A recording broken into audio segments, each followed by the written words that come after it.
Morning, Facebook. I'm Faye Kelly, and for those that don't know, I'm the author of the medical coding curriculum at CareerWize, and I'm doing another live presentation today. It's another short and sweet one, but I'm trying to answer questions each week. So you'll see me on board at least once a week.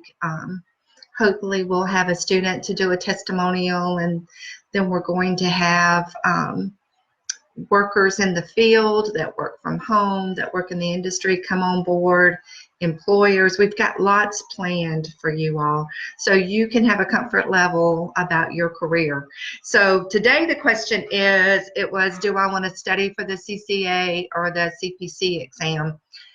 And what is the difference? Because if you're not in healthcare, if you're not in medical coding field, you don't know what those credentials are. You don't know what you want to do. And that's what I do as part of my job that I love, is actually talking with you, someone who knows nothing about medical coding.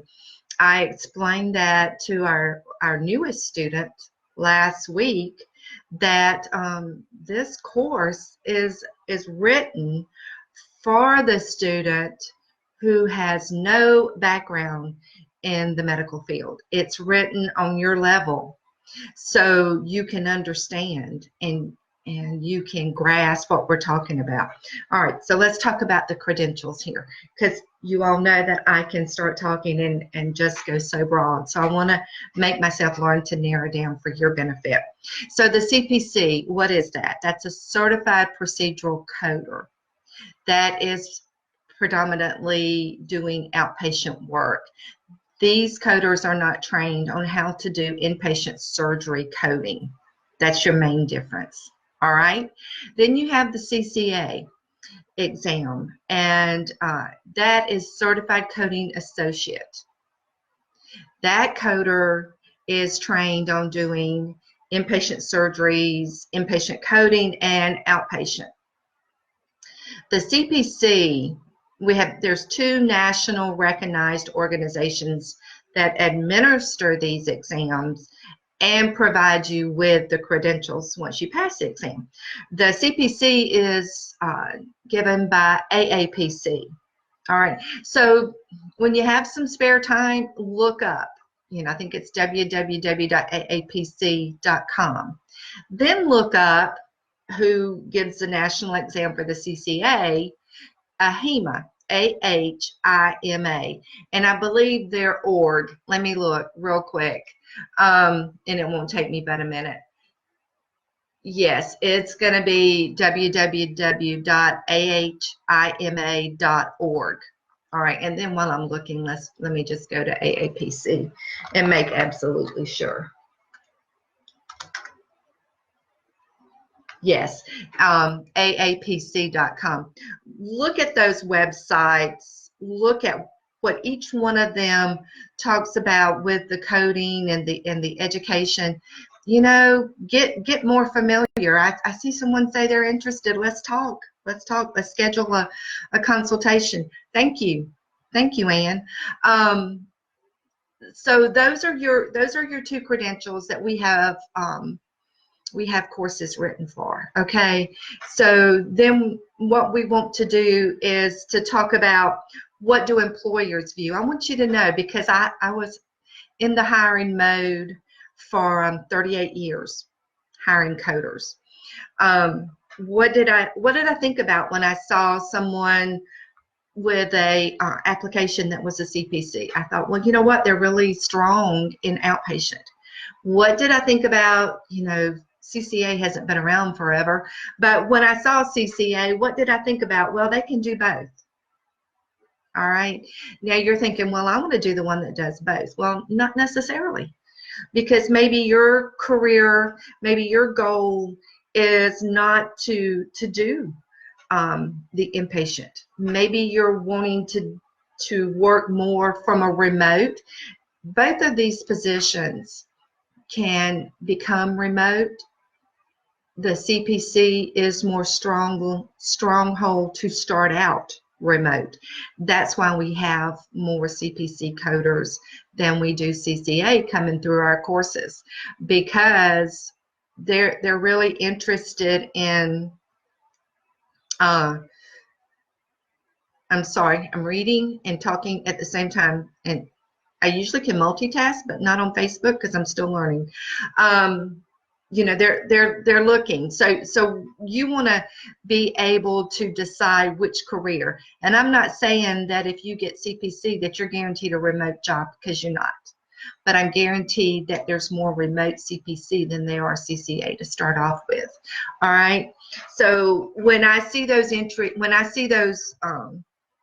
code or credentials come across in the applications, I kind of know what I can test them for, and I kind of know what my needs are at the facility or the clinic, so that I'm going, okay, I really need somebody that understands inpatient surgery. So I'm going to interview both, to be honest. I always did, but at the same time, I know that CCA is going to have a little bit more skill set, because the CPC, to pass that national exam, you don't have to know inpatient surgery coding, but to pass that CCA, you do. So that's what employers are looking at. Once you get that CCA, that's an entry-level coding position. So once you get the CCA, once you get fully skilled and you've got more experience, you're going to want to take that CCS. All right. The other thing I want you to look at when you check on AHIMA and you check on AAPC, I want you to see the specialty coding that's out there. All right. So yes, CareerWize trains for both CPC and CCA exam. So when you go and you look at these organizations, then you want to see where your future can go. All right, because as I meet with you and I talk with you, because I do career consultations all the time and I love it. And we talk about, where do you want to be? What do you want to do? Do you want to just work from home, period? Do you want to travel? Do you want to, you know, kind of have a mix and mingle of remote and auditing travel? Whatever you want to do is what I want to talk about. And then we want to do a career path.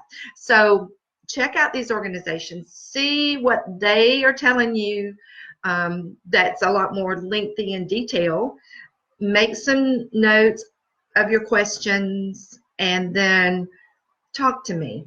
You can actually go on our Facebook page on CareerWize, all right, on our Facebook page, and you can schedule a consultation. And I would love that. I do have some openings this week, so that would be great. Also, you can message me. If you can't get an opening in, send me a message and let's talk about this.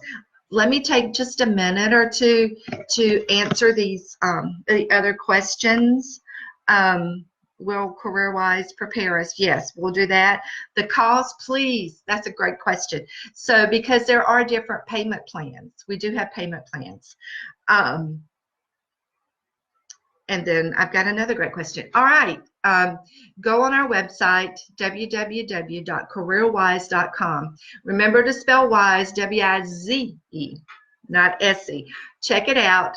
You're going to click on Enroll Today. All right, and then you're going to have to choose if you want the CPC or the CCA, defined as facility-based or physician-based. All right, and click on Enroll in one of those programs, and then there will be arrows at the top that you can go right and left, back and forth, and it defines the different payment plans. So please, Anne, go look at that and see what you think. I can also answer questions about that too. The other part of our, but every job I see in job portals asks for 1 to 3 years. Oh, heavens, yes, it does. So did I. I was a hiring manager. That is what is phenomenal about the end of our program. You're going to take the course. All right, so you're going to take the course and you're going to learn how to code. All right, and then we have I've written a prep to prepare you for the national exam. Over 500 questions in the database. And so you just keep taking the test until you're comfortable, all right? Then I want you to go take the national exam, and you're going to pass it. So we're going to come right back, and we're going to go into our virtual internship, where we have hundreds of records. And we're going to expect you to ask questions, study. That's what I'm here for, our support team is here for. When you're going through this virtual internship, it is actual medical records that we have redacted, so there is no HIPAA violation. There's no privacy issues. All right, it's all fictitious names and dates. So you're going to practice on that 50 to 100 hours. You're going to get a 95% accuracy rate. Once you're there, that's when the ball starts rolling, and we assist you getting take this to heart, because I'm not going to promise you a job, because you're going to be the one doing the interview, and you're going to be the one with your skill set. So remember that. I can't promise you a job, but I can promise you this, that everything in my power and our company power, we will do our best to get you a career. Because that virtual internship, when you can actually, I don't have a problem calling a hiring manager. I've been in the field. I understand their reluctancy. I had it myself when I was hiring, so I get it. I get it. But I'm going to go to bat for you if you've done your part. So if you come up with a 95% accuracy and you put 50 to 100 hours into that virtual internship, I'm on board with you, and I'm making calls. So I can promise you that. I can't promise you anything else, but I can promise you that, along with other team members at CareerWize that work hard to get every one of our students a career placement. Because you know what? That's what we're here for. We're here for you. And that's what I love about what I do, is that I have an opportunity to meet each and every one of my students, not in person, but on the phone. We do join.me. When my students have trouble learning something, you can ask. They actually know that I'm going to do a meeting with them, and we're going to look at it online. I'm a lover of YouTube videos to help you understand what that surgery is, okay? The other thing I want to back around is the CPC and the physician base. Please, please do not think of that as, if I take that, I'm just going to be coding in a physician's office. Oh my goodness. How many ambulatory surgery centers do you see right now? And then look at the news. I can't remember where I saw one going up yesterday. I want to say it was not yesterday, but last week. North Carolina, I think, is building a huge ambulatory surgery center. Can't remember where. I wish I could. I'm going to start making myself make notes on that. Ambulatory surgery centers. Think of everything that you or a family member or a friend, think of what you have done as outpatient. Yes, it is physician offices. Yes, it is ambulatory surgery centers. It is coders in the hospital, because maybe the hospital doesn't have an ambulatory surgery center. Maybe you don't have that in your area. Maybe it's rural, and all you have is an acute care hospital that does outpatient surgery, cataract extractions, obstetrics, gynecology procedures are done on an outpatient basis, and they're done in your hospital because you're rural. Hey, that's the way it is in my hometown, all right? And that might be the way it is in your hometown, but you may not get a job in your hometown. If you live in Georgia, you may get a job out in Wyoming, because that's where the company's hiring that we're going to try to get you set up with, and that you might want to be set up with. You know, there's just so much. There's so much I could talk about, but I'm going to cut this off right now, and I'm going to remind you. Let me just make sure. Do I provide job assistance? Yeah. Yes. I think I probably talked about that after. Yeah, you know what? Is it true that they're outsourced from other companies? Um, yes, there is outsourced coding, but the majority is done right here, and we want to keep it that way. It's important to me that we keep jobs here, and for our students especially. That's my passion. That's my drive. So yeah, they do outsourcing from other countries. That's well known in the industry, but the majority is hired coders from right here in the United States. Is it difficult to get into a job? That's what I'm talking about. That's what I want to talk to you about. Let's see what your career, which way it needs to go. If it needs to go with a CPC or a CCA, what's your goal? When you talk to me, we're not going to just talk about today. We're not going to talk about the day that you finish the practicum and we're ready to start calling these people and getting you interviews. We're going to talk about a couple of years down the road. Maybe you don't know. That's okay too. We have a baseline that I think you need to start at, and that's what I want to talk to you about. So thank you for your time today. Remember, go on our Facebook page, schedule a consultation with me. It is with me. And then if you can't get in, if there's not any openings, send me a message. All right, and I'll make room. All right. So thank you, and have a wonderful Tuesday. Have a wonderful rest of this week. And I appreciate each one of you that take the time to listen to this video. Thank you.